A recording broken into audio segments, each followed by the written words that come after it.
I had been involved with Samaritan's Purse, and I'd always told my mom when I was rich and famous, I would go and deliver boxes because I thought you had to be rich and famous to do it.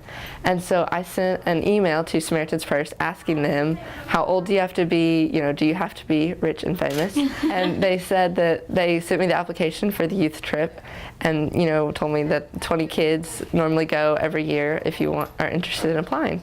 I was told around 40 kids complete the application, and it's kids ages 16 to 23, I believe, across the United States, and you have to do a written application as well as a video application, and then they selected 19 kids this year that were able to go. Yeah. We talked about our involvement with Samaritan's Purse. So for me, that was since I was little, my family has packed boxes, and then also my school and my church has also packed boxes.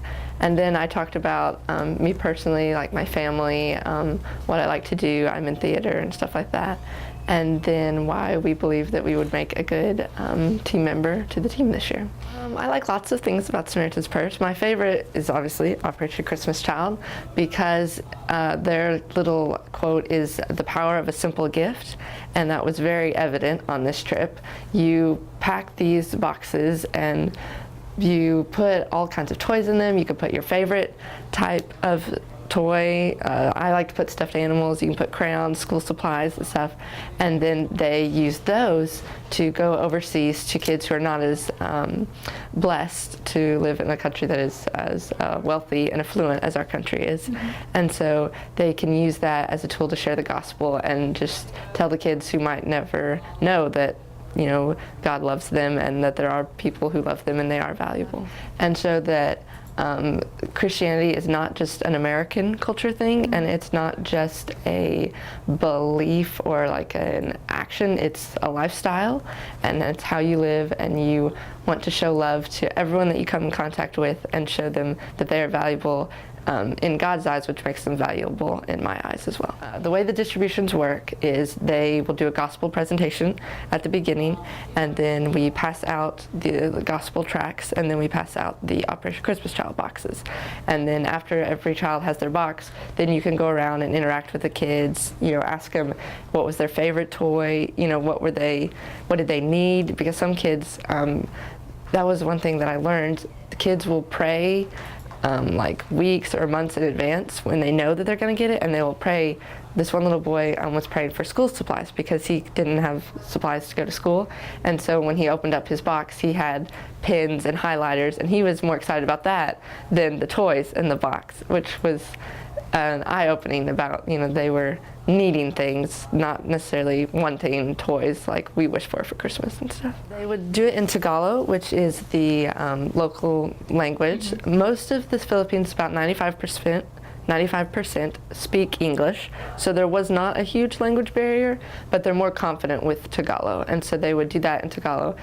Some of the kids were very open to it because they want to know how this, why am I getting this, how doing this, and then how, why would Americans come to see me, because I just live on the street, I'm nobody, and so some of them were very open to it. Others already had a personal faith, they were Catholic or something like that, and so then they were not as open to it, but it just kind of depended on the individual. One of the things that really surprised me when we were passing out these boxes to this one little boy, and I don't remember his name, and he asked me, what, teacher, what is this?